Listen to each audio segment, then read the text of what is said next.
오늘 우리 하나님의 말씀은 출애굽기 20장 13절의 말씀, 우리가 이번 한 달 동안 묵상하고 적용해야 될 말씀을 살펴보도록 하겠습니다. 다 같이 함께 선포해 볼까요? 6글자죠? 살인하지 말라. 시작. 살인하지 말라. 아멘. 이 짧은 명령, 짧은 이 6글자밖에 되지 않은 이 말씀이 지금까지 온 인류의 역사 속에 사람들의 생명과 행복을 지켜왔던 법이었다는 사실을 잊지 마시기 바랍니다. 만약에 이 법이 무너졌더라면 이 세상은 정말 그야말로 생지옥이 되었을 것입니다.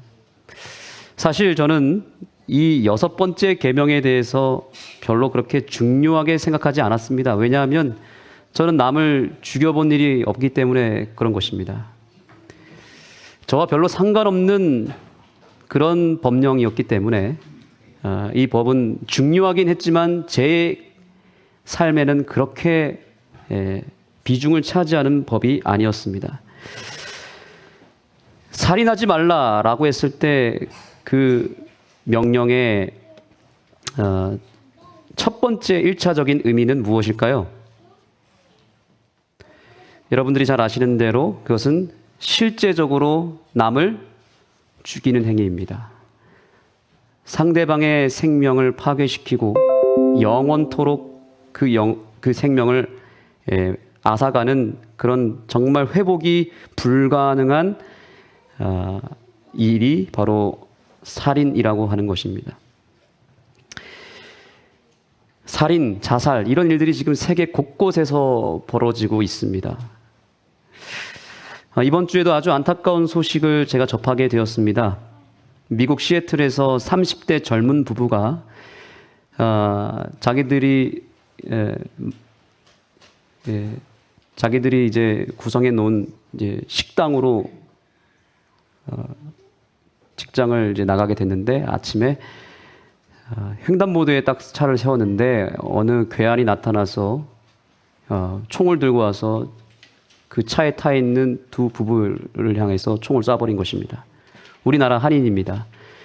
그래서 그 자리에서 그 젊은 여성이 즉사했고, 정말 안타까운 것은 그 여성의 뱃속에는 이제 막 태어날 아이가 있었다는 사실입니다. 그래서 아이가 혹시나 해서 살 수 있을까 해가지고 병원으로 긴급히 이동해서 살려보려고 했지만 아이도 그 자리에서 숨을 거두게 됩니다. 남편은 지금 큰 중경상에 빠져서 중환자실에 있고요. 더 안타까운 것은 3살짜리 아들이 남아 있었다는 사실입니다. 정말 기가 막힌 일이지 않습니까? 그래서 그 총격범에게 물어봤더니 왜 쐈냐고 물어봤더니 이유가 없다는 것입니다. 그게 더 충격입니다. 요즘 묻지마 폭행, 묻지마 살인이 세계 곳곳에서 일어나고 있는 추세입니다. 제가 작년에 미국을 3주 동안 다녀왔을 때 그 기간 동안에 총격 사건이 벌어졌습니다. 그래서 뉴스에 막 나기 시작했는데 미국에 살고 있는 제 친구한테 야, 이거 너무 큰일 난 거 아니냐 했더니 그 친구가 하는 말이 더 놀라웠습니다. 미국에서는 그런 일들이 비일비재하다. 그때가 5월이었는데 벌써 올해만 해도 초등학교에서 총격 사건이 벌써 30건이나 일어났다는 것입니다. 뉴스에 나오지도 않는다는 거예요, 잘. 웬만한 사건이 아니고서는 잘 나오지도 않는다. 통계를 제가 보니까 매년 2011년부터 지금까지 매년 미국에서 총격으로 말미암아 총으로 인해서 죽는 인구가 15,000명 이상씩 되고 있습니다. 점점 이것이 줄어들까요? 늘어날까요? 늘어나고 있습니다. 정말 충격이지 않습니까? 우리나라에 사는 거 축복입니까? 만약에 정말 우리 인간에게 그런 총과 같은 무기와 같은 이런 힘과 능력이 모든 사람에게 가해진다면 이 세상은 정말 폭력과 살인으로 뒤덮여 있는 이런 세상이 되어버렸을지 모르겠습니다. 우리나라의 현 상황은 어떻습니까? 최근에도 사이코패스, 소시오패스 이런 단어가 등장하면서 연쇄 살인범, 존속살인, 묻지마 폭행 이런 일들이 지금 계속해서 한국 사회를 어둡게 만들고 있다는 사실입니다.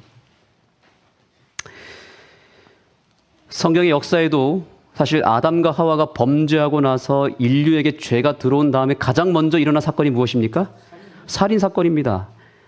같은 형제가 분노를 품고 동생, 가인이 아벨이라고 하는 동생을 죽임으로 말미암아 인류의 죄의 역사가 시작되었습니다. 그때부터 지금까지 인류의 역사는 살인과 폭행, 전쟁과 분쟁의 역사로 뒤덮여졌다는 사실을 여러분 잊지 마시기 바랍니다.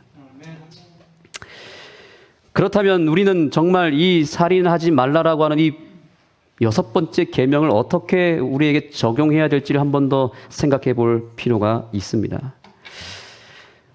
제가 어제 성경 공부 시간에 말씀드린 적이 있습니다. 구약의 말씀의 해답을 찾으려면 어디서 그 답을 찾을 수 있다고 그랬습니까? 신약의 말씀에서 그 답을 찾아야 된다고 그랬습니다. 오늘 우리가 살펴본 살인하지 말라라고 하는 것은 구약 출애굽기에 기록된 최초의 법령입니다. 이것에 대한 진정한 의미를 우리는 어디서 찾아야 되냐면 신약의 말씀 가운데 특별히 예수님의 해석을 통해서 찾을 필요가 있는데 성경 마태복음에 그 해석이 나타납니다. 한번 찾아보도록 하겠습니다.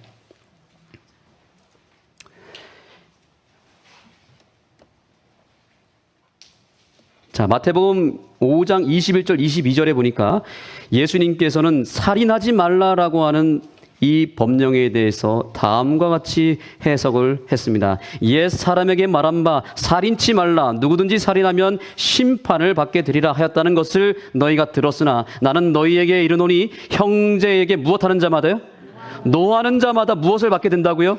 심판을 받게 되고 형제를 대하여 라가라 하는 자는 공회에 잡혀가게 되고 미련한 놈이라 하는 자는 지옥불에 들어가게 되리라. 예수님의 이 해석은 너무나 사람들을 놀라게 하는 신선한 해석이었습니다. 라가라는 말은 히브리어 그 당시 이스라엘 백성들이 사용했던 오늘날의 욕설입니다. 욕설. 뭐 바보, 멍청이 뭐 그 이상의 욕이 될 수 있습니다. 그러니까 지금 예수님이 하시는 말씀은 뭐냐면 우리가 평상시에 사용하는 욕설과 어떤 화를 내는 것과 상대방을 무시하고 상대방을 놀리고 상대방을 향해서 말로 공격하는 것 또한 무엇과 같다고 말하고 있는 것입니까? 살인하는 죄와 똑같다라고 말하고 있으면서 똑같은 살인죄에 해당하는 심판을 받게 될 것이라고 말하고 있는 것입니다. 여러분, 말로 사람을 죽일 수 있을까요? 없을까요? 있습니까? 정말입니까? 제가 최근에 이것을 연구하기 위해서 논문을 살펴봤는데 요즘에 이 검사들이 이렇게 수사를 하잖아요. 그러면 정치인을 비롯해서 여러 수사를 받은 사람들이 가끔 어떻게 하던가요? 자살을 합니다. 그 자살한 사람들의 그 어떤 분석을 쭉 해보고 통계를 내보니까 이 수사하는 과정에서 온갖 욕설과 비난과 모욕을 받는다는 것입니다. 큰 수치를 받고 억울하고 너무 참을 수 없는 분노가 치밀어 올라서 복수하고 싶은 마음과 억울한 마음과 또 내가 죽음으로 말미암아 어떤 메시지를 전하기 위해서 혹은 회피하기 위해서 여러 가지 이유 때문에 자살을 한다는 것입니다. 그래서 이런 표현을 하잖아요. 자살당했다. 이런 표현을 한 것입니다. 말로 공격받고 말로 폭력을 당하게 되면 그렇게 되는 것입니다.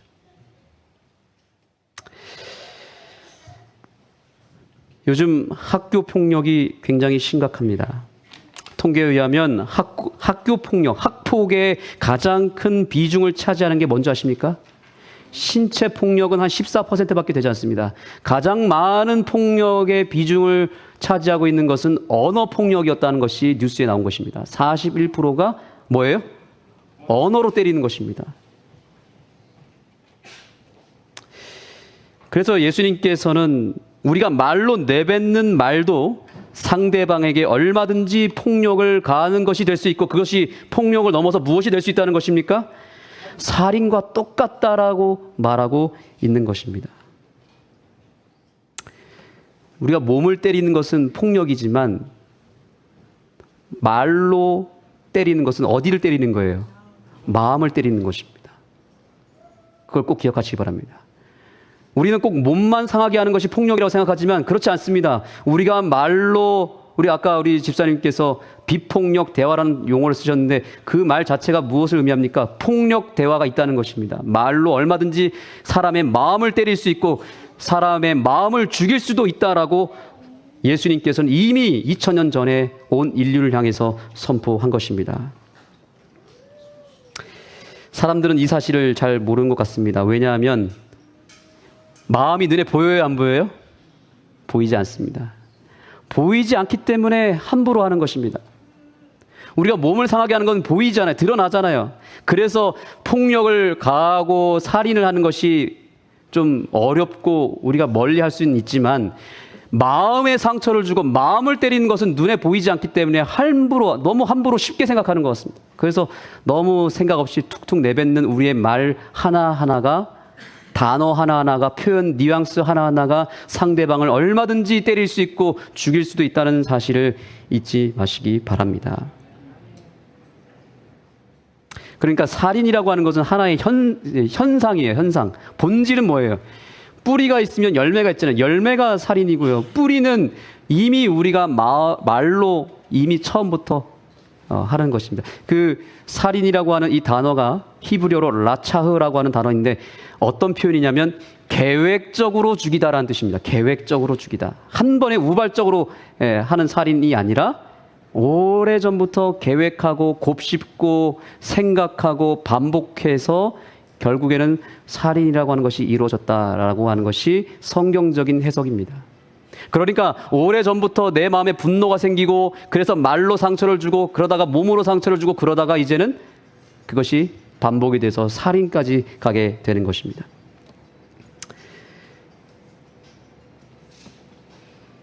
자, 여러분, 이게 무엇입니까? 물의 결정체, 물의 신비라고 하는 이 실험을 한 과학자들이 했는데 물에다가 고맙습니다, 사랑합니다, 행복합니다, 당신은 최고입니다, 이런 좋은 말을 하니까 이 물의 입자가 어떻습니까? 아주 예쁘죠, 그렇죠? 그런데 여기 보세요. 이 입자가 깨져버린 것입니다. 뭐라고 얘기했냐면 망할 놈, 너 죽일 거야, 이런 말을 하니까 이 입자가 깨져버린 것입니다. 여러분은 어떤 말을 사용하십니까? 여러분, 우리가 하는 말이 상대방을 이렇게 무너뜨리고 깨트릴 수도 있다는 사실을 기억하시기 바랍니다. 왜냐하면 우리의 몸은 70%가 물이라고 말하잖아요. 그렇죠? 그래서 우리가 말을 내뱉었을 때 그 말의 성격에 따라서 우리 몸이 회복이 되고 살아나기도 하지만 그것이 폭력적인 말이면 상대방을 점점 무너뜨리고 깨트리는 일이 될 수도 있다는 것입니다. 우리 말로 사람 한번 살려보지 않겠습니까? 예, 그러면 우리 옆 사람에게 말로 한번 살려보겠습니다.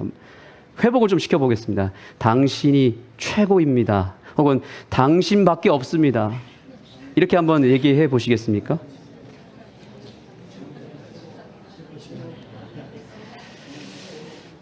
또 이렇게 한번 얘기해 보세요. 손을 딱 잡고 이렇게 얘기해 주세요. 표정과 온 몸으로 표현해 보겠습니다. 힘들지? 한번 해보세요. 힘들지? 힘들죠? 네. 괜찮아요. 괜찮아. 해보세요. 네. 이게 사람을 살리는 말이래요. 나는 당신 때문에 행복해요. 이런 표현. 앞으로 이런 단어를 좀 쓰시겠습니까? 네. 감사합니다. 네, 우리가 말만 잘 활용해도 이 6번째 계명을 확실하게 지킬 수가 있습니다.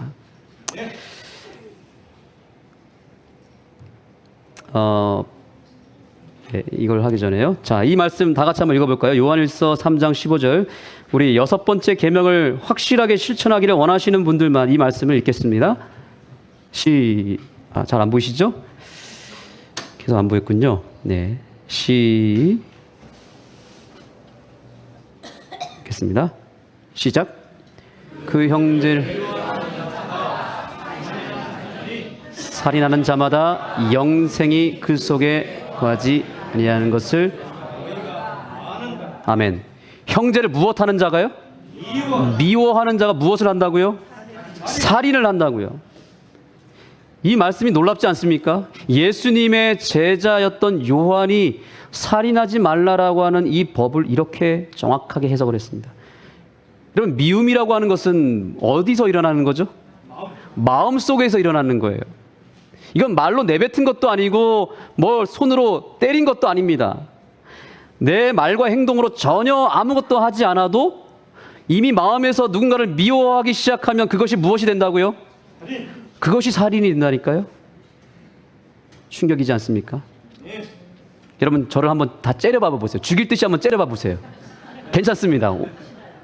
한번 째려봐 주세요. 가끔 이렇게 딱 올라서면 누군가 저를 째려보는 듯한 느낌을 받을 때가 있어요.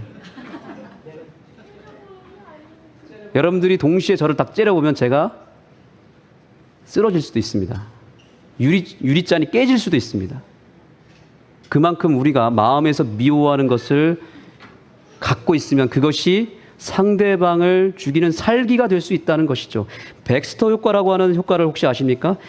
클리브 백스터라고 하는 이 미국 거짓말 탐지기 전문가가 있는데 이 사람이 실험을 했습니다. 두 나무를 딱 갖다 놓고 두 나무를 갖다 놓고 한 나무를 어떤 한 남자를 시켜가지고 무참하게 때려 죽이는 거예요. 완전히 난도질을 하고 그다음에 마지막엔 불로 태워버립니다. 그런 다음에 이제 어떻게 실험을 했냐면 6명의 남자를 1명씩 들여보냅니다. 그리고 이제 그 죽은 나무 옆에 살아있는 나무에다가 거짓말 탐지기를 딱 연결한 다음에 실험을 해봤는데 다른 남자들이 딱 그 앞에 섰을 때는 이 탐지기가 움직이지를 않는데 그 나무를 완전히 때려 죽이고 불태웠던 그 범인이 딱 들어와서 그 살아있는 나무 옆에 딱 서니까 놀라운 일이 벌어진 것입니다. 어떤 일이 벌어졌냐면 그 거짓말 탐지기가 미친 듯이 움직였다는 사실입니다. 그래서 이 백스터가 어떤 결론을 내렸는가? 모든 식물은 의식한다. 식물은 무엇 한다고요? 의식한다.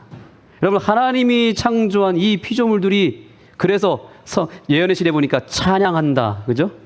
모든 만물이 찬양하고 하나님께 영광을 돌리는데 이것이 그냥 하나의 시적인 표현이 아니라 실제로 인식한다는 것이죠. 기억한다는 것이죠. 식물도 이렇게 기억하고 의식한다면 동물은 당연한 것이고 오늘 하나님의 형상으로 지음받은 저와 여러분은 의식할까요? 안 할까요? 의식할 수밖에 없는 것입니다. 그래서 이 백스터는 이런 결과를 내렸습니다. 모든 피조물들은 기억한다라고요. 기억한다. 그러니까 형제를 미워하는 자마다 살인하는 자니, 이 말이 맞습니까? 틀립니까? 맞습니다. 우리가 미워하는 마음만 가져도 그 영향력과 그 능력이 상대방을 향해서 공격으로, 폭력으로 다가갈 수 있다는 이 사실을 잊지 마시기 바랍니다. 저도 사실은 학폭 가해자입니다. 저도 학교를 다닐 때 14살에 지금 딱 우리 은우 나이에 되었을 때 삼육학교로 진학을 했고 부모님과 떨어져서 기숙사 생활을 했습니다. 정말 지옥 같은 삶이었습니다. 그곳에서 선배들에게 가혹한 행위, 폭력을 당하고 언어 폭력을 넘어서 거기서 많이 맞기도 하고 밤새도록 벌을 받기도 하고 그랬습니다. 놀라운 것은 지금 20년이 훌쩍 지났지만 저희 친구들 카톡방이 있는데 거기서 그 당시에 우리를 괴롭혔던 선배들의 이름을 거론하면서 여전히 분노와 저주와 욕설을 퍼부으면서 그 당했던 우리를 가해했던 가해자를 향해서 용서하지 못하는 표현들이 막 하면서 복수해야 된다. 이런 일들이 지금 벌어지고 있는 것입니다. 제가 놀라웠던 것은 최근에 우리 목회를 나왔던 한 후배들과 식사를 하는데 이제 예전 저와 기숙사 후배들이었습니다. 저보다 한 5년 후배였는데 저한테 이런 얘기를 했습니다. 형, 옛날에 제가 중학교 1학년 때 형이 생활부장 했을 때 그때 형 너무너무 무서웠어요. 이렇게 얘기를 하는 거예요. 형이 그때 어떤 말을 했고 어떻게 우리에게 했는지를 저는 정확하게 다 기억한다는 겁니다. 제가 깜짝 놀랐습니다. 나는 기억이 전혀 안 난다는 거예요. 자기들은 기억을 한다는 거예요. 저도 사실 생각해 보니까 제가 기억 속에 남아있는 것은 그 당시에 당했던 것은 기억이 남는데 남에게 제가 했던 것은 기억이 하나도 안 나요. 그래서 어느 한 학자는 얘기했습니다. 우리의 뇌는 충격적인 것일수록 기억을 오랫동안 한다는 것입니다. 그러나 자기가 잊고 싶은 것은 잊으려고 노력하면 잊어진다라고 말하고 있습니다. 근데 제가 딱 그렇더라고요. 제가 기억하고 싶은 것은 정확하게 기억하는데 20년이 지났지만 다 기억이 나는데 제가 당한 것은 기억이 나지만 제가 남에게 한 것은 잊어버리려고 했던 것 같아요. 잊어버리고 지워버리다 보니까 완전히 까먹어 버렸어요. 저는 깜짝 놀랐습니다. 아, 우리는 기억하고 싶은 것은 기억하지만 또 잊어버리려고 하는 것은 얼마든지 잊어버릴 수 있구나. 우리의 뇌가 그렇게 되어 있다는 사실을 우리가 기억할 때 여러분, 상대방이 나에게 말과 어떤 행동으로 상처를 주면 그 사람이 잊어버릴까요? 아니면 평생 기억할까요? 평생 기억하고 마음으로 곱씹고 저 나쁜 놈, 죽일 놈 계속 곱씹게 되면 뇌가 그것을 완전히 저장해서 영원토록 기억하게 만든다고 학자들은 말하고 있는 것입니다. 그러니 여러분, 우리의 말과 행동이 다른 사람에게 공격적인 일이 되지 않아야 되지 않겠습니까? 결코 어떠한 일이 있어도 말이나 행동으로 폭력을 가하는 일이 없게 되기를 간절히 소망합니다. 이 살인의 마지막 의미를 제가 이제 설명하기를 원합니다. 이 사람은 아히히만이라고 하는 사람입니다. 독일의 한 장교였고 2차 세계대전 당시에 무참하게 유대인들을 학살하고 감옥에 집어넣고 죽이고 괴롭혔던 정말 극악무도한 사람이었습니다. 해방이 되고 나서 이 사람은 저쪽 남미로 도망을 갔습니다. 그런데 시간이 지나고 이스라엘 스파이들로부터 잡혔습니다. 잡혀가지고 이제 이스라엘 예루살렘에 가서 심판을 받는데 재판정에서 그는 놀라운 얘기를 합니다. 나는 아무런 잘못이 없다. 나는 내 잘못에 대해서 인정할 수가 없다. 왜냐? 나는 그저 시키는 것을 잘 실천한 하나의 사람이자 관리자였을 뿐이다. 위에서 시켰기 때문에 어쩔 수 없이 했다 이거예요. 자기는 시켜서 한 거지 뭘 이 사람들을 괴롭히거나 하려고 한 게 아니라 그냥 자기도 안 하면 자기가 죽으니까 시켜서 했다는 것입니다. 그래서 그 당시 이 장면을 봤던 한나 아렌트라고 하는 유대인 기자였는데 그의 책에서 이렇게 그가 얘기합니다. 인간에게 있어서 가장 큰 죄는 악에 대한 무사유이다라고 얘기했습니다. 무사유가 뭐죠? 생각하지 않는 것입니다. 아무 생각 없이 있는 것 자체가 죄라고 말하고 있는 것입니다. 살인하지 말라 이 말은 단순히 살인하지 말고 폭력하지 말고 말로 행동으로 상대방을 공격하지 말라 이 말뿐만 아니라 서로 사랑하라고 하는 상대방을 아끼고 존중하라고 하는 그 법령을 지키라는 뜻입니다. 그러니까 다시 말하면 우리가 남을 사랑하지 않으면 아무 생각 없이 그냥 가만히 있으면 그 상대방을 향한 무엇이 될 수 있다는 거예요? 폭력이 될 수 있고 그 사람을 죽게 만들 수도 있다라는 사실입니다. 그래서 하나님은 이 6번째 계명을 통해서 살인하지 말라 이 말은 상대방을 뜨겁게 내 몸과 같이 사랑하라라고 하는 뜻이 될 수 있다는 사실입니다. 내가 상대방을 사랑하지 않으면 그것이 또한 하나님이 봤을 때는 사랑이 아니고 살인이 될 수 있다라는 사실입니다. 사람의 몸에는 옥시토신이라고 하는 것이 나온다고 합니다. 언제 나오는가? 남녀간이 뜨겁게 사랑을 할 때, 그리고 어린아이가 어머니의 젖을 빨아먹을 때 이 옥시토신이라고 하는 것이 나오는데 이것이 우리 인간에게 가장 큰 행복을 주는 호르몬이라고 얘기를 합니다. 네, 여러분, 우리는 상처를 받으면 끊임없이 기억하고 되새기고, 그래서 우리 스스로 그 상대방이 나한테 한 가혹한 말과 행동 때문에 내가 괴로워할 수밖에 없는 그런 세상을 살아가고 있지만, 그것을 낫게 하는 방법이 있습니다. 그것은 바로 또 다른 사랑이 들어오는 것입니다. 하나님의 사랑을 내가 경험하고 내가 이 신앙을 통해서 누군가로부터 뜨거운 사랑을 받기 시작하면 무엇이 임하는 거예요? 네, 옥시토신이라고 하는 호르몬이 나오게 되면서 내가 치유할 수 있는 기회를 얻게 된다는 사실입니다. 교육이라고 하는 책에 보니까 이런 구절이 있습니다. 그리스도의 마음에서 흘러나오는 사랑만이 치유의 능력을 가진다. 마치 나무의 수액과 체내의 혈액처럼 속에 사랑이 흐르는 사람만이 상한 심령을 회복시킬 수 있다. 아멘. 여러분, 우리 속에 무엇을 가지고 있어야 된다고 말하고 있습니까? 예수 그리스도의 사랑이 흘러 들어와야만 무엇이 일어난다고요? 치유가 일어난다고 말하고 있습니다. 여러분, 이 세상은 다 서로를 죽이고 공격하는 그런 세상을 우리가 살아가고 있습니다. 모든 사람들이 다 나를 공격하고 나에게 상처를 줄 수밖에 없는 그런 연약한 사람들이라는 사실을 기억하시기 바랍니다.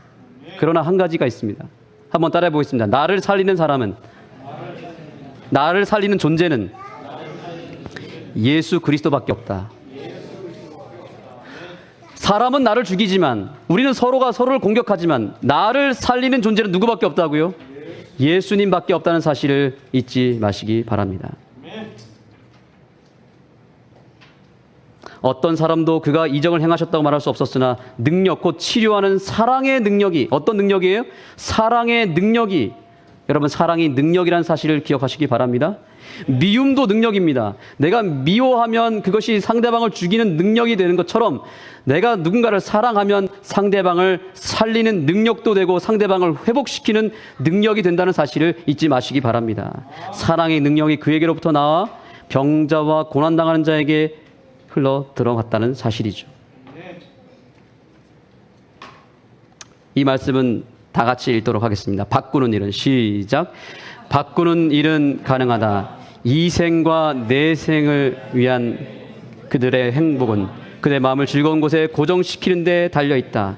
그들로 하여금 상상에 불과한 어두운 장면에서 눈을 돌려 하나님께서 그들의 앞길에 뿌려놓은 은혜를 보게 하고, 또한 그것들을 초월하여 보이지 않는 영원한 것을 바라보게 하라. 여러분, 그동안 평생을 살아가면서 내가 받았던 수많은 상처들, 나쁜 기억들 가지고 계시죠? 그래서 지금 이 자리에 앉아있지만 여전히 내 표정은 어둡고 내 마음에는 여전히 아픔과 고통이 이어지고 있는 거 아닌가요? 오늘 예수님께서는 우리에게 말씀하고 있습니다. 그러한 안 좋은 기억들, 어두운 장면들을 더 이상 바라보지 말고 시선을 돌리라고 말하고 있습니다. 누구한테 돌리라고 말하고 있습니까? 여기 보세요.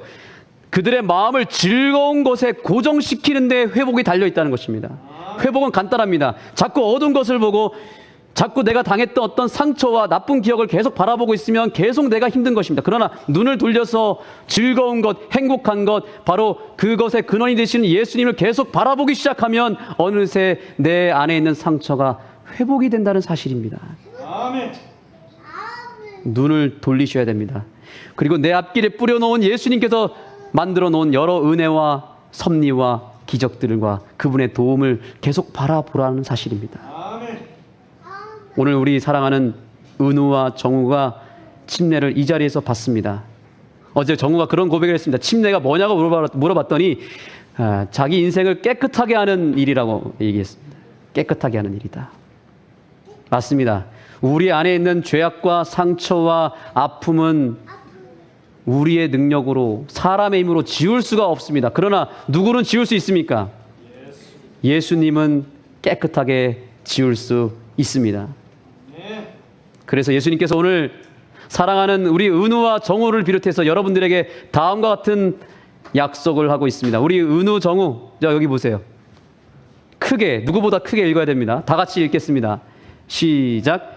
내가 내 곁으로 지나갈 때에 내가 피투성이가 되어 발짓하는 것을 보고 내게 이르기를 너는 피투성이라도 살아있으라. 다시 이르기를 너는 피투성이라도 살아있으라. 우리 은우 정우야, 오늘 주님께서, 예수님께서 너희들에게 이렇게 말씀하고 있습니다. 은우야, 살아있으라. 정우야, 내 눈을 봐봐. 정우야, 예수님께서 뭐라고 말씀하신다고? 살아있으라. 우리 이 두 친구의 인생을 하나님께서 오늘 받으실 것입니다. 저는 우리 이 아이들과 우리 자녀들을 생각하면 정말 가슴이 미어집니다. 왜냐하면 이 거친 세상, 정말 이제 학교를 졸업하고 점점 더 큰 세상으로 갈 때마다 받을 상처를 생각하면 정말 저는 지우서빈이만 바라보기만 해도 눈물이 납니다. 왜냐하면 이 세상에서 받을 상처 어떻게 저 아이들이 감당할 수 있을까? 소외받고 끊임없이 공격당하고 당하고 필요할 땐 어쩔 때는 따돌림도 당하고 차별 대우받고 온갖 욕설과 장난과 폭력과 이런 세상에서, 이 무시무시한 세상에서 살아갈 것을 생각하면 정말 걱정이 이만저만이 아닙니다. 그러나 우리에게 누가 계십니까? 예수님이 계십니다. 그래도 살아라.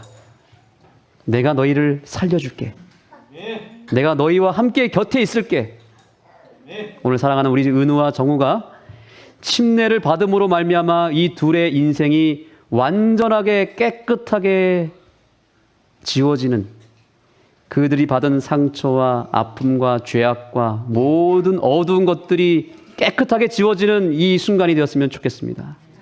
그리고 항상 우리 마음에 어둠이 몰려올 때마다 우리 곁에 계시는 예수님, 피투성이라도 그래도 살아야 된다라고 말씀하고 계시는 그 예수님을 부르고 그 예수님을 의지하고 바라보는 우리 모두가 되기를 예수님의 이름으로 축복합니다. 이제 찬양하며 침례 예식을 준비하도록 하겠습니다. 주보가 있으시면 여러분 주보를 좀 보시기 바랍니다. 보혈을 지나